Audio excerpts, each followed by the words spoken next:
the cycles of your life. Everyone's life runs in cycles of 20 years. The first 20 years of your life, from the time you first get here until 20 years old, is a cycle of learning and experiencing. It was your experiences that you got it was in your experiences that you got your real answers. However, those answers were only valuable to you if you trusted yourself. To realize your purpose here in this life, you must go back to the first 20-year cycle to expose the conflict. Only then will you be capable of making the necessary course corrections that put you back on your path so you can get around to why you came here in the first place. That can only come about when you trust yourself. See how that keeps cycling back? This thing about trusting yourself. Just how much do you trust yourself? How do you gauge that? How do you know what that really means?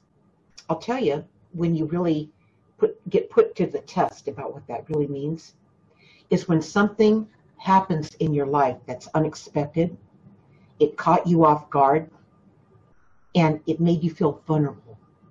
At that point, you know just exactly, if the scale was 0 to 10, okay, you'd know just how far in you could trust yourself before you collapsed, before you didn't know what to do, before you needed help. Okay, you would know. So you know how that feels when it really shows up when you have a challenge in your life, when you have to make a decision about something that you would have rather not had to be confronted with, all right? That's when you're going to know how much you trust yourself or not. When it's important, when it's the most important thing. So how do you avoid being vulnerable, get caught off guard, and find yourself in a situation where you need the answers, but you don't know how to get them? You don't know how to get them from you because you've never trained yourself on how to do this, how to be strong, how to collect yourself, and how to be open to what guidance is showing you. Your ability to trust yourself is equal to your resistance to the truth. Your ability to trust yourself is equal to your resistance to the truth. That's interesting. If you find yourself where you're at total peace with yourself, you can handle anything. You can handle the truth. Isn't that sad? You can handle the truth. Why can't you handle the truth? I mean, what's so bad or wrong about the truth? But it's become something that people look at like, oh, you're not going to tell me anything bad, are you? You're not going to tell me the truth. I'm not used to the truth. I'm used to being told that I'm wonderful just the way I am. I'm used to being told that I'm a winner even when I'm not. I'm used to being coddled so much that I can't hear the truth. Don't put me through that. Don't torment me with the truth. When did the truth become so damning? How did that start? It started in your first 20-year cycle. That's where it began. At whatever degree you have trouble with the truth, that you resist the truth because you don't want to have to deal with the consequences of that truth. You don't want to make a course correction, make a change in your life to deal with that truth, to be real with that truth, to be more of who you are because of that truth. The truth is always to your highest and best good, every single time. Truth and love are the same things. That's what my guides have always told me. Truth and love are the same thing. They say, we come in truth and love. Truth and love are the same thing. So when you hear the truth, you feel loved. That's what they say. That's the test. That's what the guides always say. When you hear the truth, you may not want to hear it. You may have thought to yourself, oh boy, what am I going to do with that? How am I going to deal with that? But you feel that they said it because they cared about you. They said it because they love you, and they don't want you to go down the path you're on right now and experience what you're going to experience as a lesson instead of an experience. You hope that your life is filled with experiences and few lessons, okay? Because lessons are hard, you guys. But we come here and we have to deal with some of these lessons because we overlooked them in previous lifetimes. We missed the point. So we come here to work through those lessons so we can get to the experiences, so we can get to the life we intended to live before we got here, okay? With one that does not include regrets at the end of your life. So that's what this is really all about. You start feeling that urge, that feeling like, what am I missing? Who am I? Why am I here? And this is the 20-year cycles are, the first 20 years sets the stage for the next 20 years for sure. All right, sure it happened that way for me, although it could have happened any number of ways. Like Ray has a saying about there's two boys and they have the same father. They're twins. And they're twins. So tell that story, Ray. Yeah, there's two boys, two brothers, they're twins, and their father was not a very good father. He was an alcoholic and always in trouble with the law. So they grow up, and the one brother is an alcoholic, or is not an alcoholic, and is a pretty straight arrow and a straight shooter, and he's a successful business person. And his brother, people ask him, well, look at your father. Why are you so successful when you had a father like that? He says, well, that's what you have to look at. You have to look at my father. He was an alcoholic and a criminal, and I didn't want to be like him. And then his twin brother was in jail, in prison, and was an alcoholic. And his excuse was the same thing. Well, and they could ask him the same question. Right. What do you expect? Why are you the way you are? Well, what would you expect? Look at my father. So in my life, it could have gone either way. I could have been devastated by that early childhood, boot camp is what I would call it. But I had my protectors. They came early on. They showed themselves to me. They communicated to me like they moved the amnesia away, just enough for me to remember this, to remember me, and to remember them and why I'm here. All right. That changed everything. No matter what this life put me through, I was on to that. I was on to what they were doing here. I knew that they lost their way. Okay. So you should stop and think about it. When you were in your first 20-year cycle, your mom was just starting her second. That's true, Ray. And she was mad. Okay. She felt cheated because she was, strapped down with two kids and another one on the way. All right. She was what, 20? 20. Wow. Okay, who's in the house? We have Brenda Tony, Mary Elizabeth, Jay Handy, Kathy, Debbie Silva, Kimberly Williams. So getting crowded here. And we're going to talk about why we had to cancel our event for the weekend nearing the end of this tonight. Okay, so stay tuned for the gory details. So no questions yet, but okay. You guys got your insight. Kimberly has a question that relates to what Mary Elizabeth said. Yeah. She just made it out of her first Saturn return, and Kimberly wants to know what a Saturn return is. Now, Mary Elizabeth just came out of her first Saturn return. Okay, Saturn returns. There's all kinds of things that go on, you guys. These 20-year cycles. There's the 9-year cycles. That's in numerology. And then there's the Saturn returns that happen every 13 years. Okay, so you take 13, you get to that 13, that's puberty. You guys, the hormones are raging. Big change. You are literally changing as a person.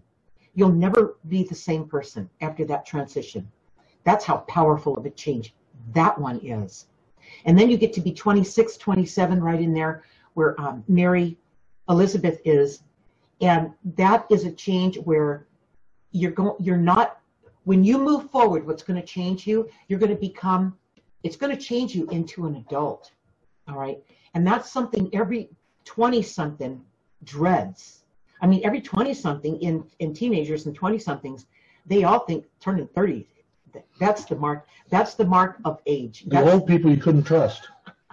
That's what happens when it's over, okay, for them. But that's far from true. Okay, that's just the beginning of your life. It really is. The meaning of your life starts to come to the forefront. And you start asking those questions about who am I and why am I here? You know, that 26 to 27-year-old. And then there's the 30, like the 39 years old. That's you're almost 40. Now you're really getting old. Well, that's the psychology behind right. all this that people program people with, right? But you're actually getting better as you move through this. Thank God the 20s were over, the pressure you went, and the teenage years. Oh my God. Okay, so now you're hitting that 39 to 42 thing. And the next major one, and I mean major, is 52. Your half-life. And that's 50 to 52 years old. When you hit that point in your life, it's such a massive change. How can I describe it? You can see it coming. If you're using your journal the way you should be, writing in your journal for 15 minutes a day in part 3, to track yourself, you will see from 50 to 52 just what's coming up for you. Okay, so in fact, 52 years old, that's an age that people, if they're going to check out, that's when they're going to do it. Look how many famous people died when they were 52. A lot of movie stars and rock stars. Yeah. They all checked out. 52, yeah. So 52, and then thank God you get to the point where like 52, then the next one's 65. And I got to tell you that 65 is a massive change physically. You feel it in your body. And at the same time, it's a relief. It's a relief because a lot of this stuff that used to bother you or concern you or was a real priority in your life is done now. It's over. The kids are grown. You know, that career, you maybe retired. Yeah, you've got choices now, okay? But it's from 60 to 80 where you really have time to have an impact. That's when you're not all busied up with all these things that you're working through, these lessons and these experiences, and you know, and you've got a job and a family and kids, and you've got, you know, you're going to school, and there's all these demands on you that's showing you who you are is really what's going on. What fits, what doesn't fit. So 60 to 80, if you're paying attention, if you've been paying attention, if you've been writing down what's going on with you throughout that time, and looking back and reviewing what you wrote, so you can really be clear about where you're at and what you're doing and what's going on in your life and how you're being guided, then 60 to 80, you're going to be on fire. You're going to not believe it, just how easy it is. First of all, what you do and how you do it will be easier than you ever imagined, because you're free now. You're you now. You're not afraid of what people think of you. You're finally done. You could have been done with that in the earlier 20-year cycles. You could have avoided all that if you understood yourself enough. Okay. But how are you going to understand yourself and achieve that? You're going to keep track of your progress and your failures. You're going to have those setbacks where you go, God, I fell back into that depression again. I fell back into that anxiety again. And I tried really hard to not do that, but I do that sometimes. And I feel like maybe I'm not good enough. Where did that come from? And that takes you on another journey. And that's part 2 of my guided journey, where you go back to your early life and I'm going to read it again on today's insight, and you realize your purpose here You must go back to the first 20-year cycle to expose the conflict. That's where it was implanted. And I mean, it was implanted strongly. You were so open. You were open to suggestion. You were under hypnosis for the first 7 years of your life, just sucking it all in. Okay, you just were pulling it all in. You know, they told you this, you believed it. You thought they told you how to think about that, you believed it. They told you how to feel about that, you felt it. I mean, you were just a sponge pulling it all in.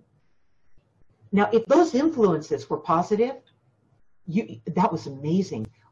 What you turn out to be and how you're prepared for life in the second 20-year cycle is amazing.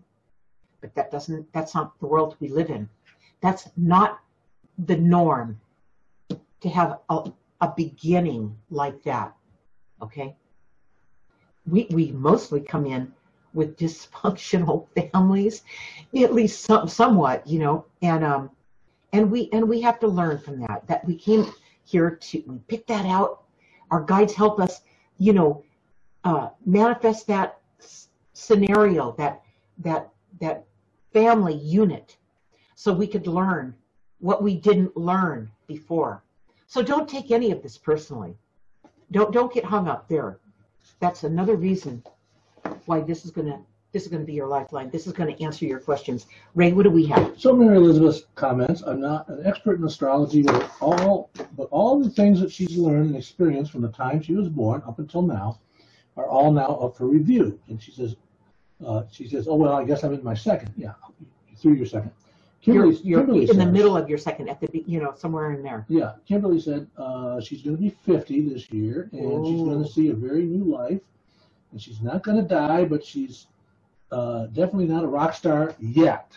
Well, you're I'm watching the old Kimberly die off. So see, it's a metaphor too. All right, and I agree that you don't need to die or anything, but if somebody is going to check out, they'd use that time to do it, because it's the easiest one to slip out of this life.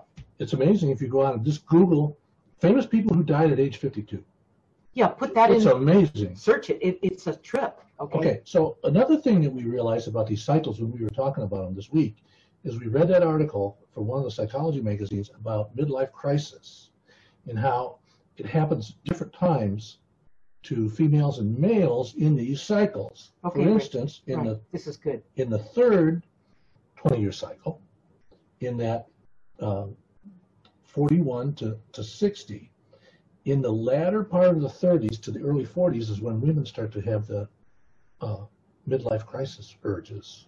But males have it in the late 40s into their 50s, into their early 50s. Now say that ages again. Okay. The women is what? The women start to get it in the late 30s. They start to feel this midlife crisis starting to So happen. that would be the second or the third Saturn return. Right. That'd be 39, or 40. You know, 39, Yeah, 39 to say 49. Yeah. Yeah, to 49. And that's when women start to go, wait a second. Midlife crisis is also, why am I here? What's my purpose? What am I supposed to be doing? Right. It's all the questions that you have. And you know, you had these questions before. They're not the first time you had these questions, but now there's an urgency around these questions. All right. In this 39 to 49 year spread, so that when you hit 50, 51, 52, it's showtime. And the males start to feel those midlife crisis urges in their late 40s into their early 50s. So that's going to be 47. Yeah, 47, 48. To what? Yeah, 58. 50, yeah, mid 50s.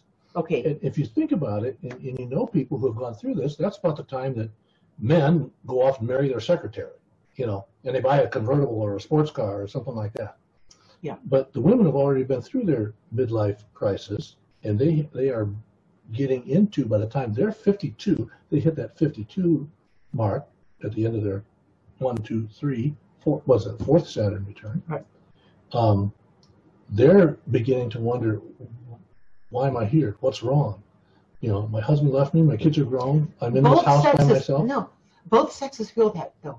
They do. 52 is it's a half-life. It's halfway through this lifetime. Okay. I mean, it's got to tell you, you guys, you're going to live long time. All right. So you can't be retiring when you're 65. I'm telling you. No. But let's just stay with this. You can't do stuff like that because you're going to live another 30 years. What? You know how different this world's going to be in 30 more years from now? And how much more expensive it's going to be. All right. So if you want to be here and you want to be in this life and living it, you don't want to be retiring at 65 and start losing your marbles, Yeah. where you're not working your mojo and you're losing your grip on this life as far as being Having a purpose. having a reason for being here. Right. Yeah. And the whole, in fact, not just a reason, but the whole reason that you came here. The whole reason that you came. I'm going to slip something in here that's a little out there, might be a little out there for you guys, but I think you can handle it. You've been with me long enough. The extraterrestrials, okay, the extra-dimensionals, those who are from other planets, those who are life from other places other than the planet Earth, all right, other than humans, all right, they say all the time that we don't get good in this life until we hit our 60s. We don't even get good. We don't even meet our possible potential until we hit our 60s. Because they said, you've got to go through all these lessons, this karmic, buildup that came from other lifetimes. You've got to deal with it and, put it to bed. And hopefully, they say this, hopefully you don't gather up more karma in this lifetime. You came here to resolve it. Let's hope you don't cause more karma when you came here. Let's hope you just clean the slate so you can start breathing again. And you can live the life. I keep going back to living the life you intended. The one you intended is very different from what your ego tells you it is, from what society will tell you, the way you should live your life and what you should seek. It's very different. It's not at all the same. So when you bump into what that is and you find out, you got to write it down. You won't know it when you're in it. The whole problem with this amnesia is you don't know it when you're in it. And you've got to write it down every day, 15 minutes a day. You've got to do it. If you do it for a month, you're going to go, my God, Linda was totally right. I wish I knew that before. Start doing this. Okay, go ahead, Ray. You don't get all the guidance in one big blob. You get it in little bits and pieces. That's why you have to write it down every day. It's so true.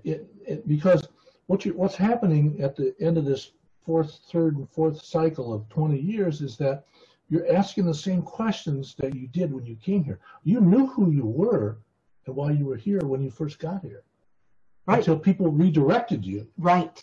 Exactly right. Until you got so tired of it, you said, what if they told me everything they told me in the first 20 years that turned into my belief systems? What if that was wrong?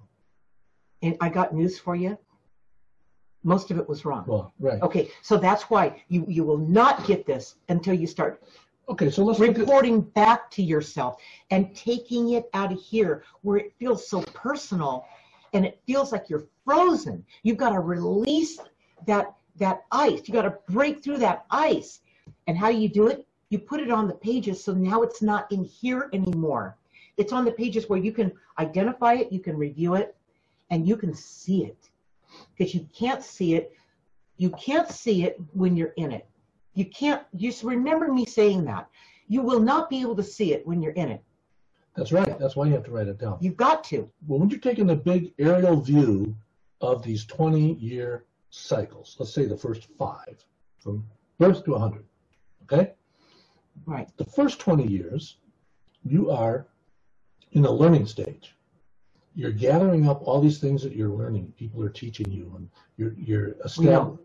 Okay, what? We know that, right? And then the second 20, you're operating from those things you learned the first 20. You're putting them into practice. So you're out of theory and you're into practice. Right. What does that theory look like? Right. That's the second 20 years when you see what that theory what the result of that theory produced. Right, right. And then you start to, because after 20, you're out of high school, you maybe you're out of college pretty soon, you got a job, you're applying how to make money, how to get a job, how to have a family, how to contribute to society. Buy all that stuff. Okay. And then the third 20 years, that's when people start to reflect and look back and go, wow, I've been doing this now for 40 years or 50 years, and I don't know who I am anymore or why I'm here. And that's when people start questioning. That third section of 20 years is when they start questioning. Again, just like they questioned when they first got here. Ask everybody questions. Well, they actually start doing that in their second, no, not the second, the third 20. Yeah. The third 20. Right. Yeah, they're questioning themselves. Right. So it's 1 to 20, 20 to 40, 40 to 60. Right. It's the 40 to 60 that you become free. You see, a lot of people will interpret what happened in 40 to 60. Oh, my family grew, they're all gone now. They don't care about me. They feel like, oh, I've got no purpose to be here. My life is empty. It's over. Look at me. I look old. I feel bad. I'm tired all the time. They complain. I mean, it's just one thing. That's what most of us have seen from our parents, from society. Okay, that's what most of us have seen. And just when they're ready to start doing something that's really worthwhile, they turn it into that. How come they do that? There's one reason why they do that. Only one. It happened in the first 20-year cycle. The way they were programmed. What they saw all the adults doing, their teachers doing.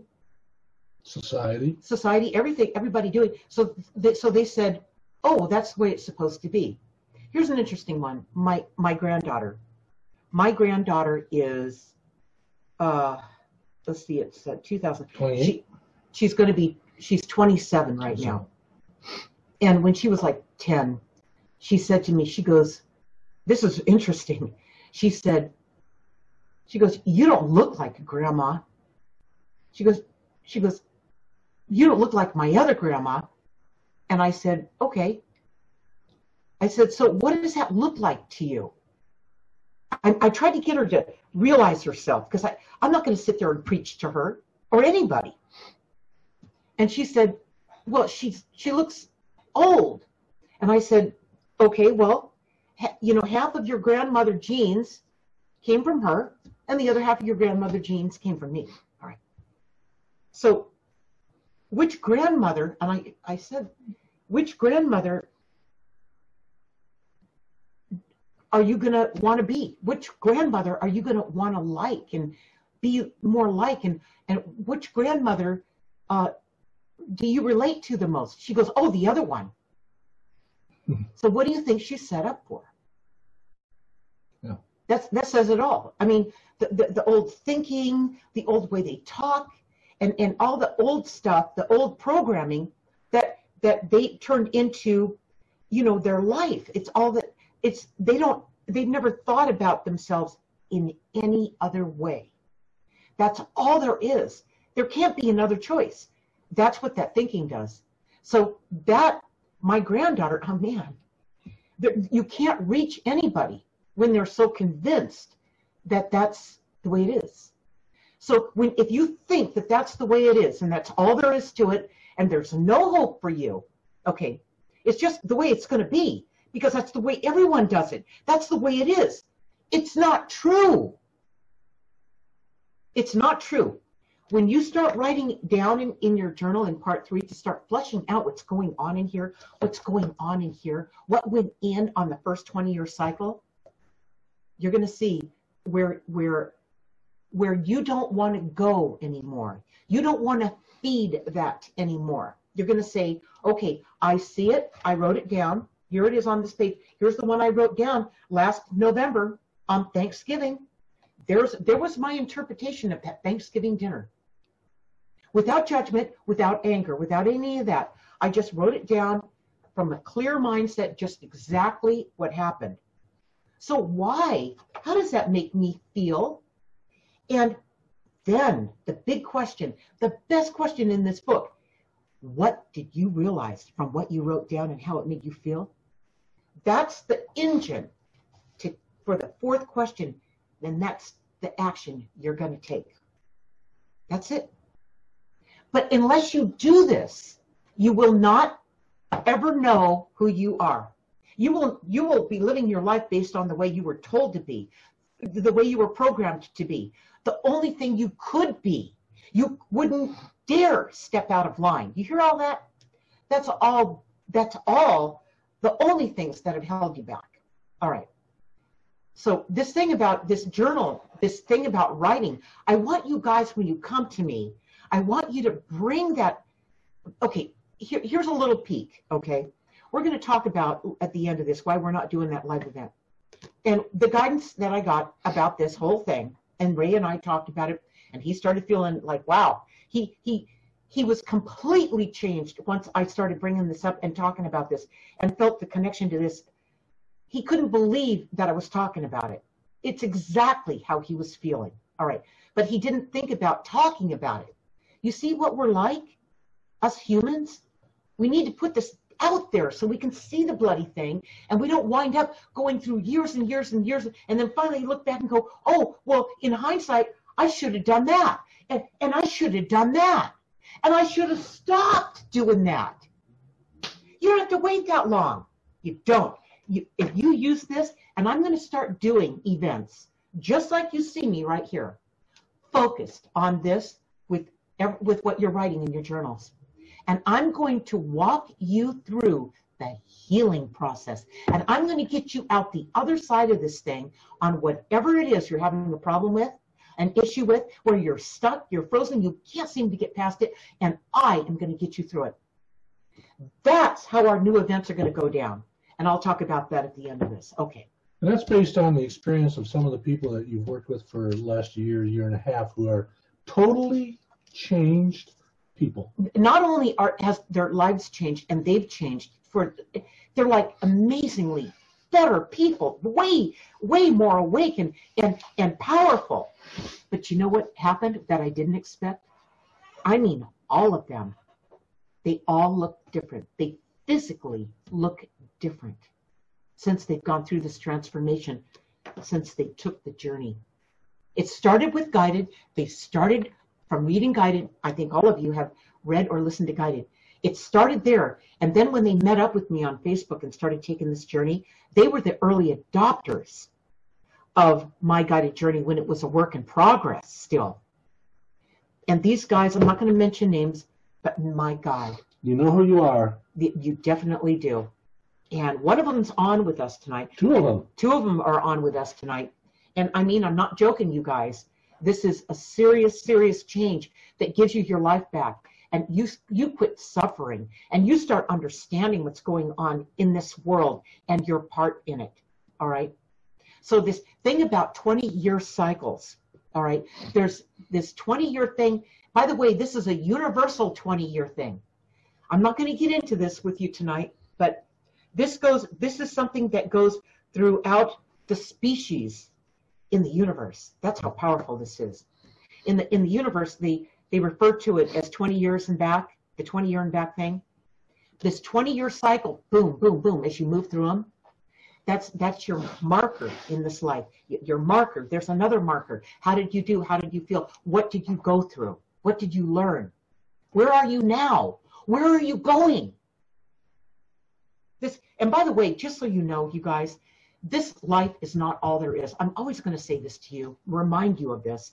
That's what I understood when I first met my guides at 20 months old, when my mother almost killed me, and I woke up back in this world going, oh my God, I can't possibly still be here, you know.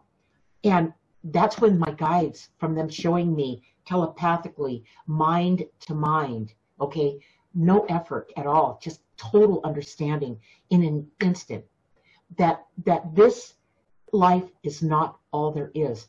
As soon as I realized that, the one thing that holds people up in this life, the point in chapter 1, part 1 of Guided, is how people in this life live fear-based lives. And that's the big hang-up. Anything that scares you, anything that makes you feel fearful, anxious, depressed, any of that is fear. It's a lie. You've been lied to.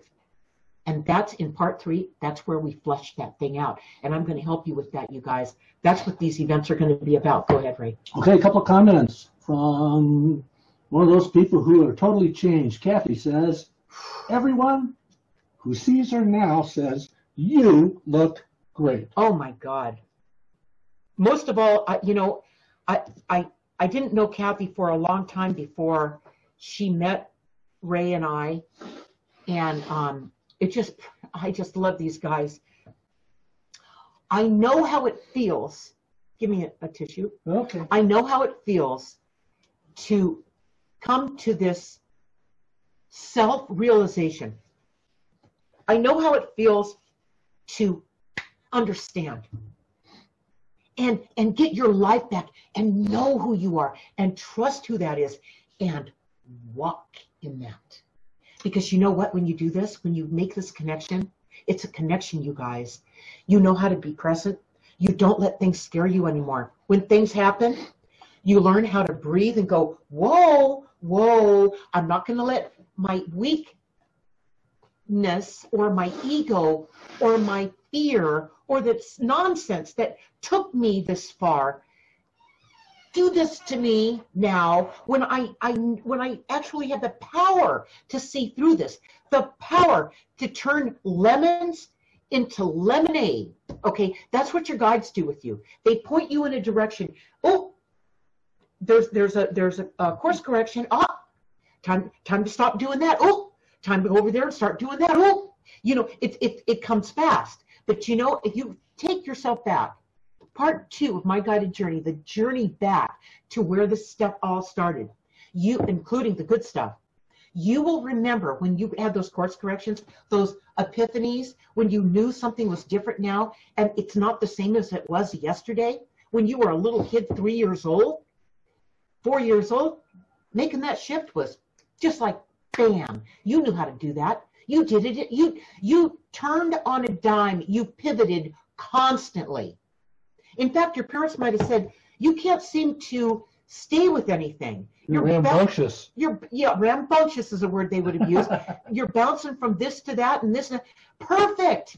That's how you figure it all out and find your way and play on your way, okay? It's supposed to be fun, you guys. This life is not supposed to be hard. That's the point. You've been lied to. Right. What do we have, Ray? Mary Elizabeth says she's always asked herself who am I? What am I supposed to be doing here since she was young?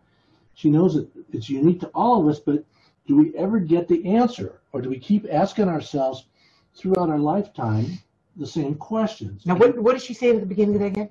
Do we ever get the answer? I know, before that. Ever since she was young, she's asked herself those questions. Who am I and why am I here? What am I supposed to be doing? And she wants to know, do you ever get the answer? Yes.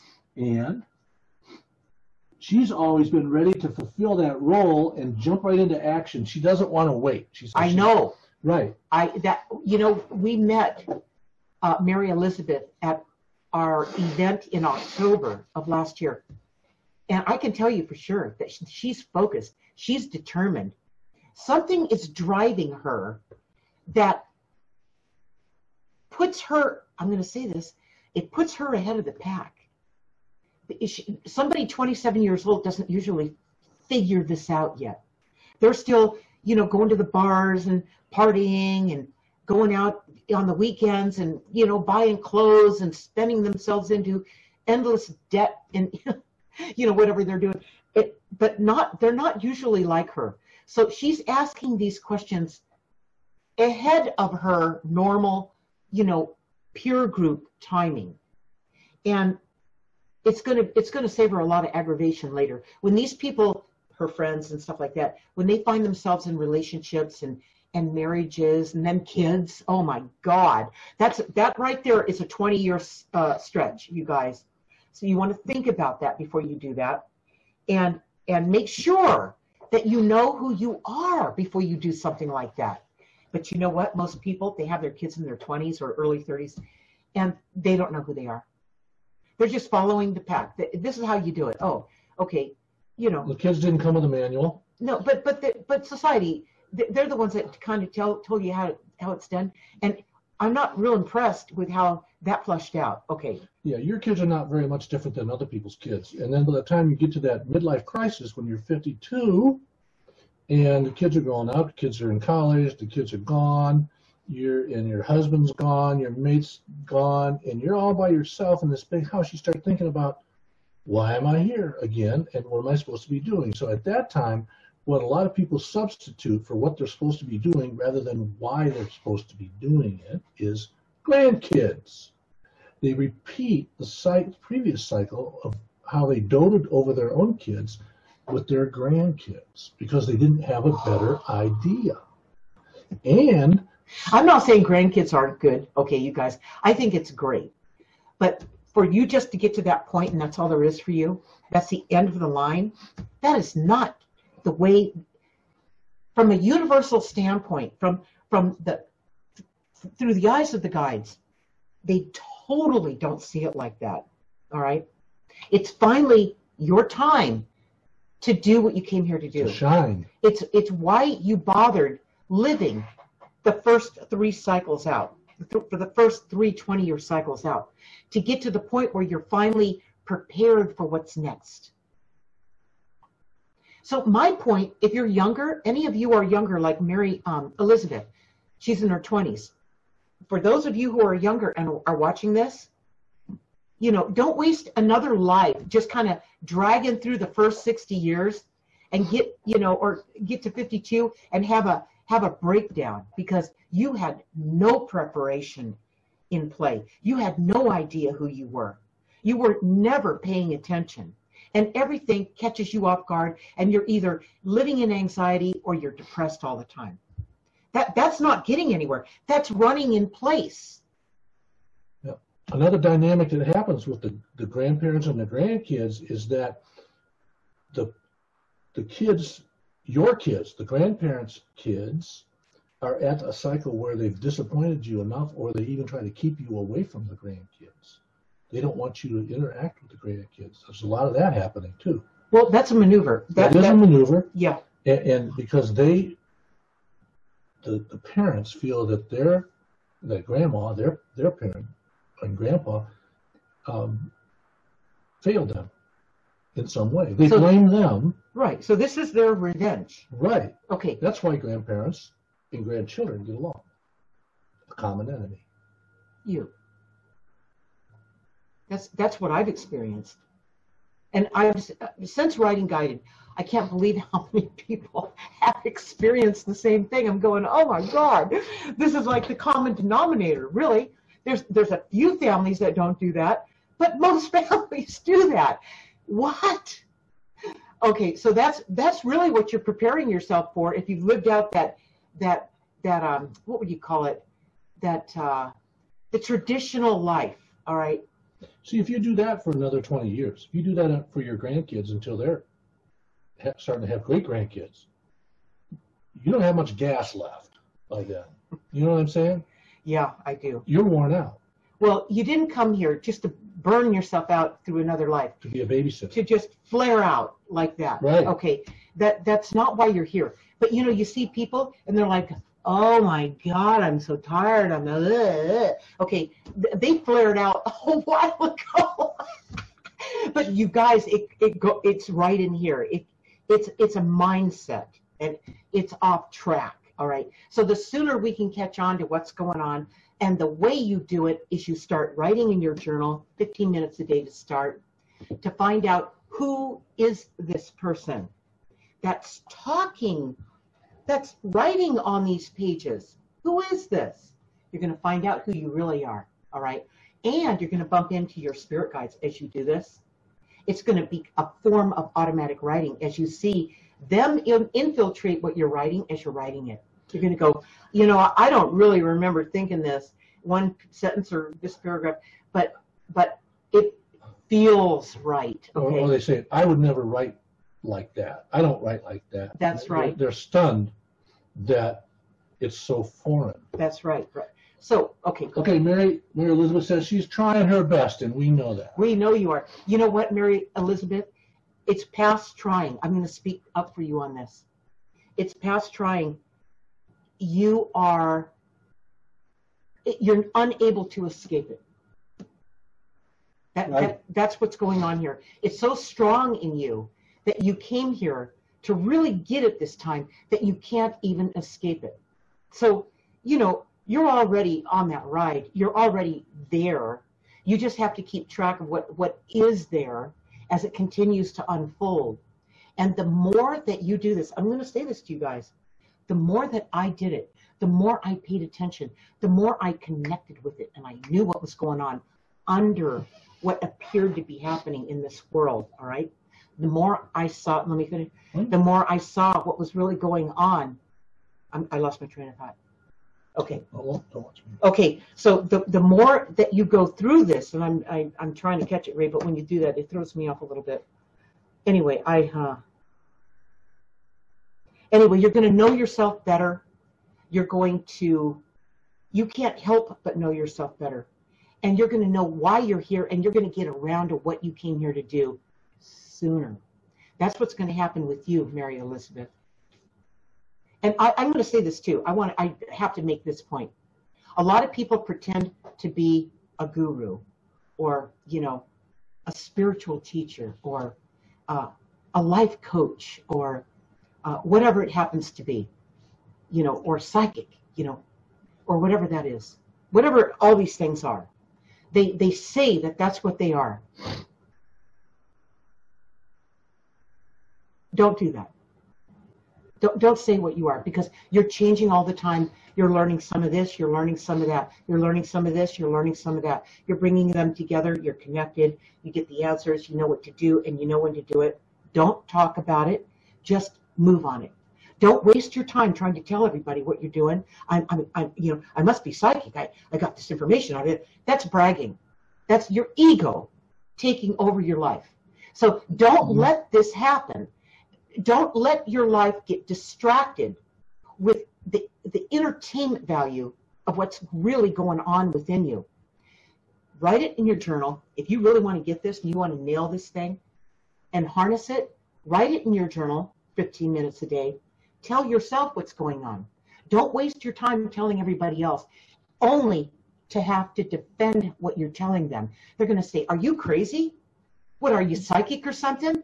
What is that?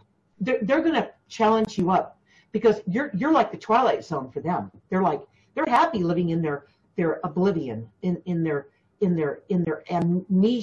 amnesia. Okay, I don't know. There was another way I was going to say that. I don't even know if it's a word, but anyway, this is how you're going to get real with yourself, and you're not going to be this or that or this or that. You are going to be you. That's unique enough. That's going to get their attention in a way where they're going to look at you and they're not going to be able to criticize it. I mean, they can, but they will know that's not going to hold up. They're going to know that you're the real thing. And if you hear them criticize it, did you notice how I called it an it, not you? I didn't call it you.